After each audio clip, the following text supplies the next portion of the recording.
I'll never forget the day Karen stood in my driveway, red-faced, jabbing her finger in my chest while the flashing lights of a police cruiser lit up the lake behind us.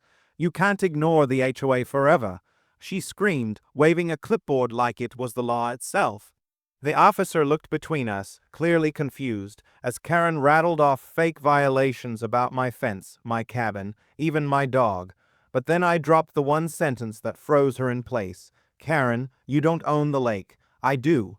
Her mouth opened, her hands trembled, and for the first time she had no words. I moved out to the lake for peace. My little cedar cabin sat on the edge of calm mirror, like water that reflected the towering pines like a painting. The air smelled of wood smoke and pine needles, and mornings were filled with nothing but the cry of loons and the hum of dragonflies. I wasn't looking for trouble. Trouble, however, came looking for me.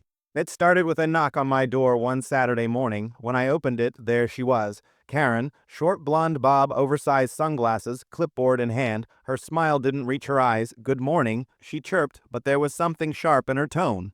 "I'm here on behalf of the lake. Front HOA, we noticed you haven't paid your dues yet." I blinked. "Dues? I'm not part of any HOA." Karen gave a tight laugh. "Oh, everyone on this side of the lake is part of the HOA. It's mandatory. We manage the roads, the dock, well, everything. So you'll need to sign these forms and pay your first installment $800." She shoved a packet into my hands. Behind her, two other neighbors lingered. One was Tom, a wiry man in his 60s, who never smiled but waved politely. The other was Megan, young, bright-eyed, and visibly uncomfortable. She mouthed something like sorry when Karen wasn't looking. I handed the packet back. "I'm not interested." Karen's smile vanished. "Excuse me, I own this property outright. It was never in an HOA, so no, I'm not signing anything." Her sunglasses slipped down her nose just enough to show the fire in her eyes. "That's not how it works. We'll be in touch." She turned sharply, her entourage following like ducks behind a mother hen. Tom muttered something about rules while Megan glanced back apologetically. At first, I laughed it off. Just Karen being Karen, right? But then little things started happening. The next day, I found a bright orange notice taped to my fence. Violation: unauthorized structure. Apparently, my cabin's deck didn't meet HOA standards. The deck that had been there for 15 years before I bought the place. Later that week, Karen appeared again, this time standing at the edge of my driveway like she owned it. "You're really making this harder than it needs to be," she said. "I told you, I'm not part of your HOA."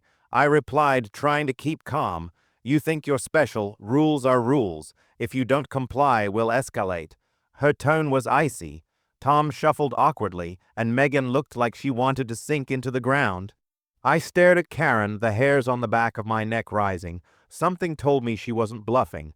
That night, as I sat on my porch listening to the crickets, I noticed something strange. My mailbox door was open. Inside was another notice, this one threatening fines of $250 per day for non-compliance. I felt my stomach tighten. This wasn't just Karen playing neighborhood politics. This was war, and deep down I knew she had no idea who she was messing with. The harassment only got worse. By the end of the month, I had a stack of fake fines taped to my door: illegal boat dock, unauthorized pets, noise violation. They even cited me for having firewood stacked improperly. It was laughable at first.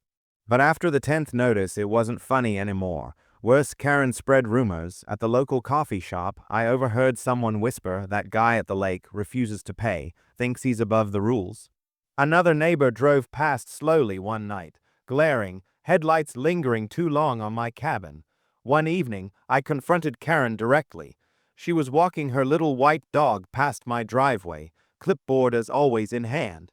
"Karen," I called out, "enough with the notices. You know I'm not part of your HOA." She stopped, lips pursed. "You can argue all you want, but if you live here, you live by my rules. Everyone else pays. You're not special." I stepped closer. "I've read my deed. I know exactly where my property lines are. You have no authority here." Her voice rose shrill. "Then we'll take it up with the county, and if you think the police won't back us, you're mistaken. You're a nuisance." I could feel my fists clench. Before I could say more, Tom appeared from behind his garage. "Karen, maybe you should ease off," he said quietly, but Karen whirled on him. "Don't tell me how to handle my HOA, Tom. Megan, who was watering her flowers nearby, whispered just loud enough, "She's gone too far." The tension was thick. Every time I went into town, I felt eyes on me. Even simple grocery trips became hostile. I found myself questioning, was this lake retreat even worth it? The peace I'd sought was poisoned. One night, I sat at my desk, staring at the deed to my property. That's when I noticed it, clear as day. My land didn't just border the lake, it extended into it. The property line wrapped around the dock, across the water. I read it 3 times to be sure. I didn't just own the cabin, I owned the lake. The realization hit me like a thunderclap. Karen wasn't just harassing me, she was threatening me on my own water. I leaned back, heart racing. I had leverage, and once I used it, Karen's world was going to come crashing down. But first, I had to be sure. I spent the next week gathering proof, deeds, maps, county records, every document I could find. When I was done, I had an ironclad case, so when Karen showed up again with another fine notice, I was ready. She stormed into my driveway, sunglasses flashing. "This is your final warning. Pay your dues or the sheriff will be here next time." I held up my folder. "Actually, Karen, let's talk about the sheriff, because I already did, and guess what? This lake, this water, this docket's mine." Her face went pale. "That's impossible." I pulled out the deed showing her the map. "Right here. You and your HOA can't enforce a single rule here, because you don't own the property. I do."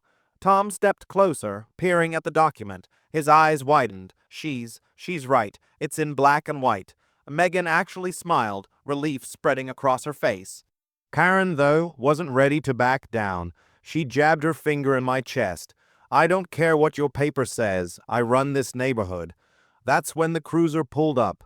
A county officer stepped out, hand resting casually on his belt. "Ma'am," he said to Karen, "we've reviewed the ownership records. This gentleman owns the lake. Your HOA has no jurisdiction here." Karen's mouth opened, but no sound came out. She looked like someone had just pulled the rug out from under her life. I leaned in, voice low. "So the next time you think about taping a notice to my door, remember, you're the trespasser here." The officer gave me a small nod before escorting Karen away, still sputtering about rules and order. Tom just shook his head, muttering about time. As the sun set over the lake that night, I sat on my dock, finally breathing free air again. The water shimmered mine and mine alone. But deep down, I knew it wasn't over. People like Karen don't disappear quietly. They plot, they wait, and something told me this wasn't the last battle at the lake. So what do you think?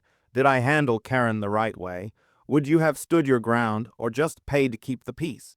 Have you ever dealt with an HOA nightmare like this? Drop your stories in the comments. I read everyone, and don't forget to like, subscribe, and ring the bell. Because trust me, the next chapter with Karen is coming.